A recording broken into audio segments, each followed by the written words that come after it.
Lumabas na mga sangkay ang kinakatakutan ng buong Western countries. Ito po ay walang iba kundi ang pinakamalakas di umanong sekreto ng Russia. Walang iba kundi ang halimaw nila. Ito daw po ang pinakamalakas na nuclear nila. At ngayon mga sangkay, medyo nabulabog po ang international, especially po ang international media dahil po sa paglabas ng impormasyon na ito. Pag-usapan po natin.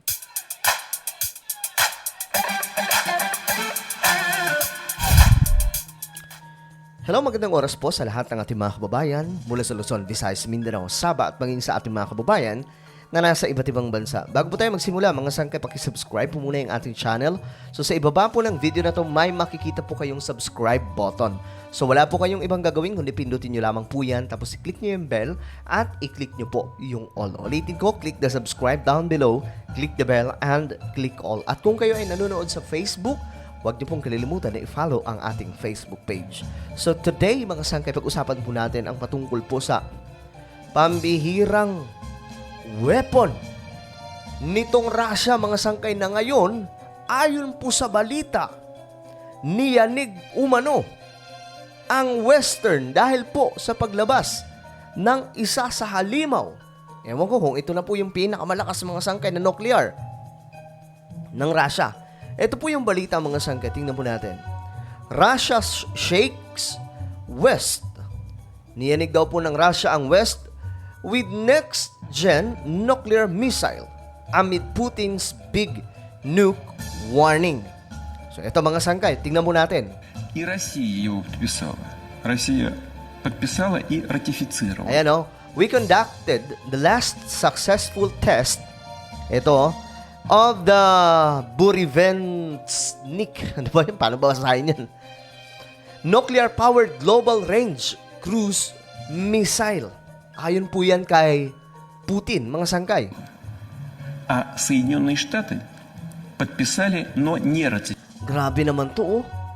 Nuclear-powered global range cruise missile. Kung gaano ito kalakas, mga sangkay. ратифицировали. Вот сейчас мы практически закончили работу над современными видами стратегического оружия. Ibig sabihin ng mga sinasabi niya, mga sangkay. Wait, kawan natin ng... okay. Walang caption. Ito. О которых я говорил и которые я анонсировал еще несколько лет назад. Проведено последнее чисто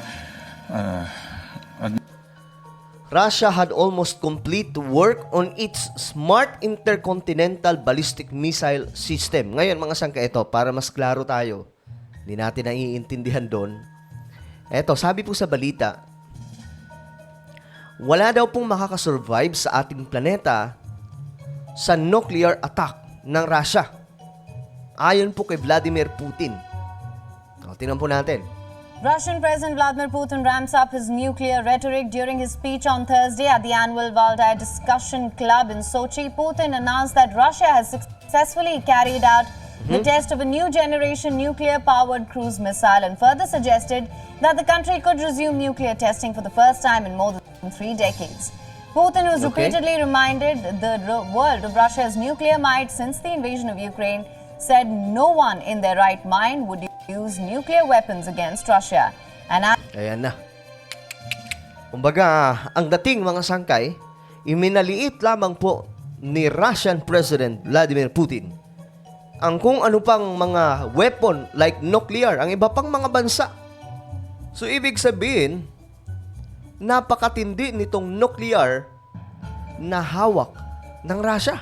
Added that if such an attack was detected, a number of Russian missiles would appear in the air that not a single enemy would have a chance of survival. Grabe. Ganun po katindi, mga sangkay.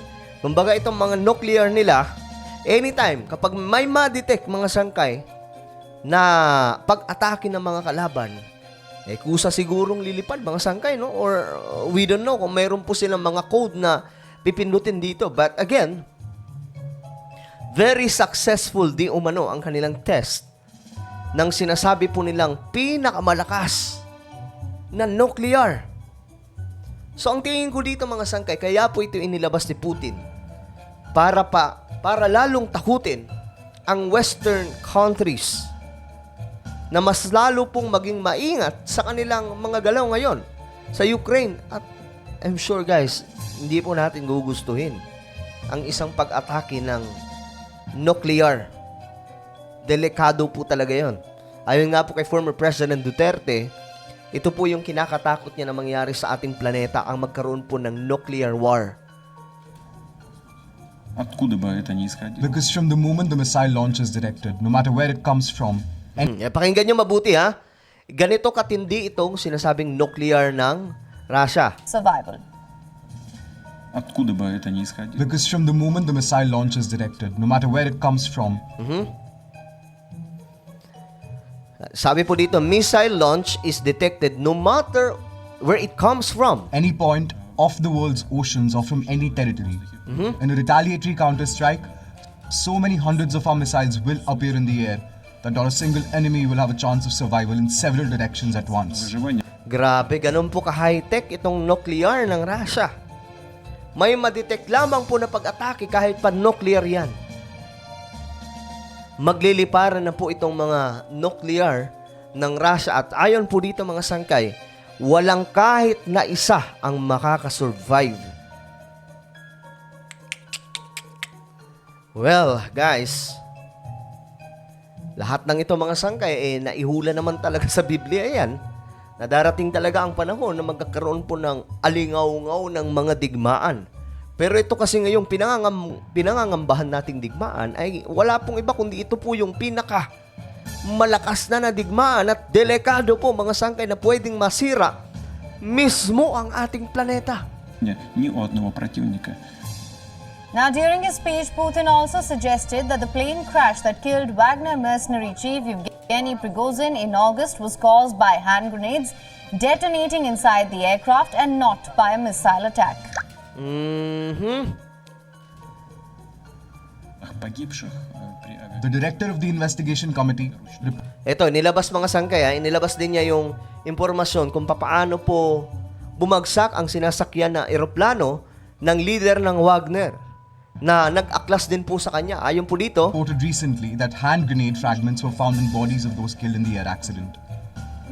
There was no external impact on the plane. That's the stated fact. Следственным комитетом Российской okay, wala po umanong missile na umatake mga sangkay, kundi mayroon pong hawak po na weapon sa loob, granada mga sangkay, and then, ayun, nagkaroon ng problema. Yun ang naging cause ng damage ng eroplano na yun na dahilan kung bakit bumagsak. Pero hindi ko alam kung maniniwala kayo dyan. Maybe planado or I don't know. Putin po yan eh. Si Putin po yan mga sangkay. Pwede niyang isabotahe or anuman ang gawin para po sa kanyang mga kalaban. Now, referring to the aid that Ukraine has been receiving from its allies in the war against Russia, the president bashed Ukraine, saying it would last merely a week if the foreign aid stopped.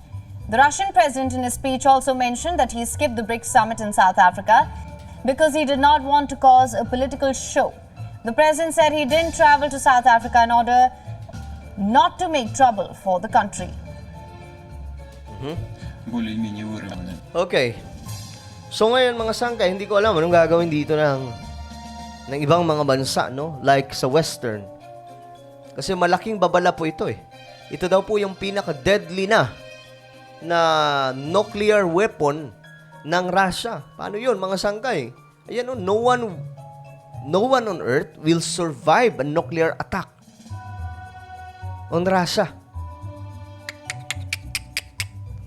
Delikado po talaga ito mga sangkay. Kaya po dapat mag-ingat yung mag-ingat po talaga yung Western countries like America, iba pang mga bansa doon sa Europe.